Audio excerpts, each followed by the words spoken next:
আসসালামু আলাইকুম প্রিয় চতুর্থ শ্রেণীর শিক্ষার্থী বন্ধুরা, কেমন আছো তোমরা? আজকে আমরা আলোচনা করব তোমাদের চতুর্থ শ্রেণীর দ্বিতীয় প্রান্তিক মূল্যায়ন পরীক্ষার প্রাথমিক গণিত প্রশ্ন নিয়ে।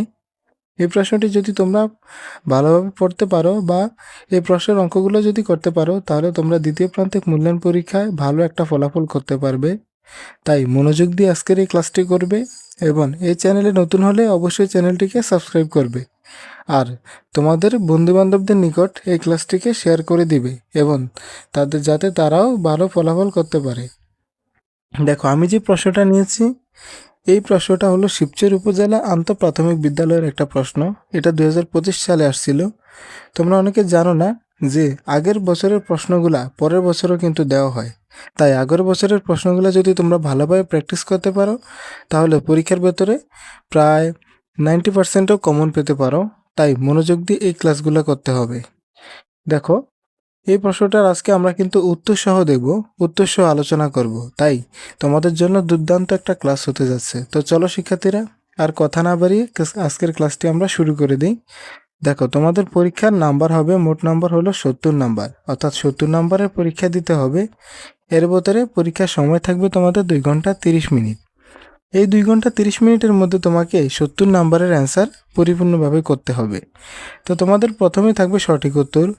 এখানে তোমাদের সঠিক উত্তর থাকবে 15টা। 15টার জন্য প্রত্যেকটা তোমরা 1 নাম্বার করে থাকবে এবং 15টা যদি তোমরা উত্তর করতে পারো, তাহলে তোমরা 15 নাম্বার পাবে। দেখো, এখানে সঠিক উত্তরগুলা দেওয়া আছে, আমি কিন্তু এর উত্তর দিয়ে দেব। তাই ভালোভাবে ক্লাসটি করতে হবে। উত্তর কিন্তু দেব সবার শেষে, তাই সম্পূর্ণ ক্লাসটি করবে। দেখো, এখানে তাহলে 1 নম্বরে পেলাম সঠিক উত্তর।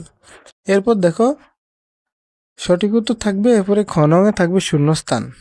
তোমাদের শূন্যস্থানও থাকবে 60টা। 60টা থেকে তোমাকে অ্যান্সার করতে হবে 5টা। এই 5টা শূন্যস্থানের জন্য তোমরা 1 নাম্বার করে পাবে। তাহলে 5টার জন্য পাবে তোমরা 5 নাম্বার। এরপর দেখো, 2 নঙে থাকবে তোমাদের সংক্ষিপ্ত প্রশ্ন।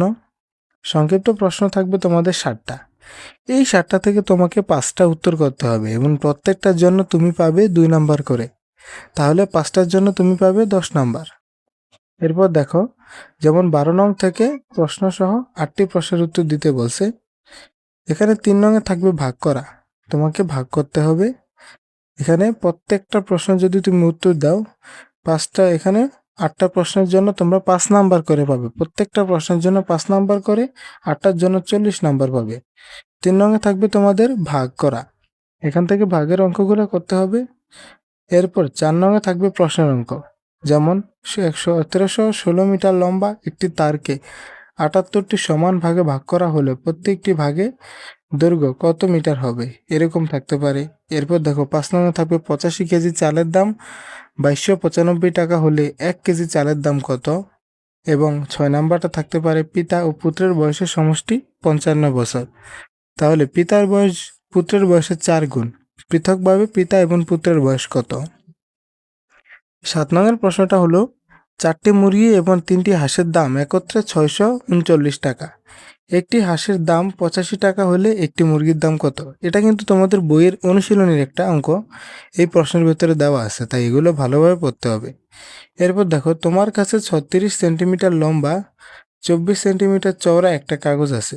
তুমি বর্গাকৃতির কাগজ দিয়ে কাগজের পৃষ্ঠাকে ঢাকতে চাও। সম্ভাব্য সবচেয়ে বড় কাগজের বর্গটির বাহুর দৈর্ঘ্য কত।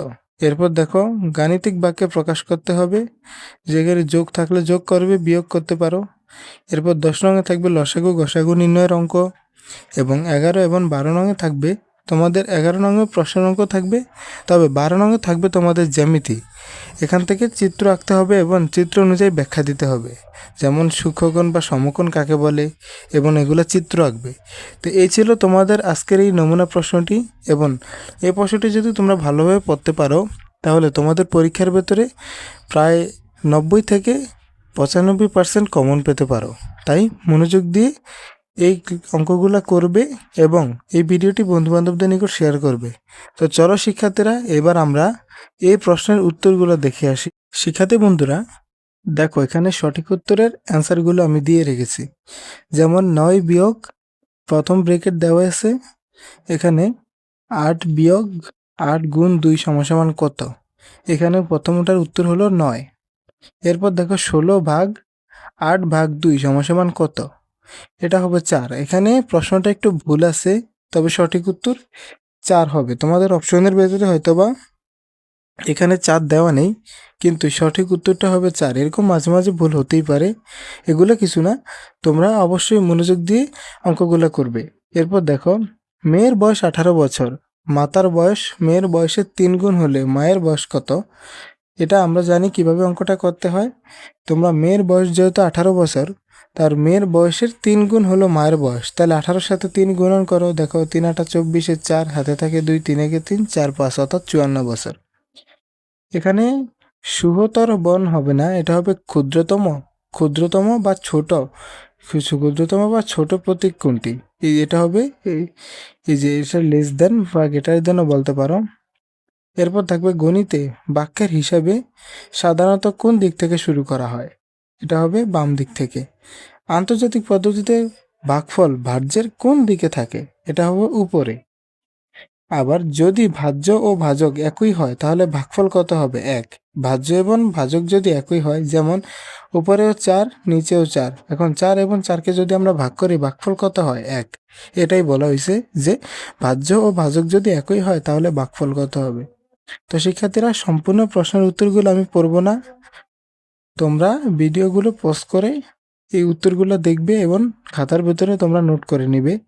তোমরা এক নজরে সবগুলো প্রশ্নের উত্তর দেখে আসো। দেখো এখানে কিন্তু আমি সবগুলো অঙ্ক সাজিয়ে দিয়ে রেখেছি, একটু ভালোভাবে তোমাদেরকে দেখতে হবে। দেখো এখানে শূন্যস্থানে উত্তরগুলো দেওয়া আছে। 1 নংয়ের যে খ নংয়ের শূন্যস্থানগুলো আছে, শূন্যস্থানের উত্তর দেওয়া আছে। এরপরে 2 নংয়ের সংক্ষিপ্ত প্রশ্নের উত্তরগুলো দেওয়া আছে। দেখো 2 নংয়ের সংক্ষিপ্ত প্রশ্নের উত্তরগুলোও দেখে নাও। এগুলো তোমরা নিজেরাই প্র্যাকটিস করার চেষ্টা করবে, তারপর যদি না পারো তাহলে উত্তরগুলো দেখবে। দেখো শিক্ষার্থীরা, এরপর তোমাদের 3 থেকে 12 নং পর্যন্ত অঙ্কগুলোরও সমাধান দেওয়া আছে। দেখো 3 নংয়ের ভাগের অঙ্কগুলোর সমাধান দেওয়া আছে। তারপর 4 নংয়ের অঙ্কটা এক কথায় সাজিয়ে দেওয়া আছে। তোমরা যদি চাও নিজেরাও প্র্যাকটিস করবে বা এর উত্তরগুলো দেখে নিতে পারো। আমি আশা করি তোমরা নিজেরাও প্র্যাকটিস করবে। তবে যদি নাই পারো তাহলে উত্তরগুলো দেখবে এবং উত্তরগুলো দেখে একবার নোট করবে, তারপর নিজে নিজে না দেখে করার চেষ্টা করবে। দেখো এখানে 6 এবং 7 নংয়ের উত্তর দেওয়া আছে। এরপর দেখো 8 এবং 9 নংয়ের উত্তরগুলো দেওয়া আছে। শিক্ষার্থীরা, তোমরা কিন্তু অবশ্যই নোট করবে। তারপর দেখো 10, 11 এবং 12 নংয়ের অঙ্কগুলো এখানে দেওয়া আছে। তো শিক্ষার্থীরা, আজকের ক্লাসটি আমাদের এই পর্যন্তই। ভিডিওটি ভালো লাগলে অবশ্যই বন্ধুবান্ধবদের নিকট শেয়ার করবে, একটা লাইক দিয়ে চ্যানেলটিকে সাবস্ক্রাইব করবে। তো আশা করি ভালো থাকবে, সুস্থ থাকবে। আসসালামু আলাইকুম।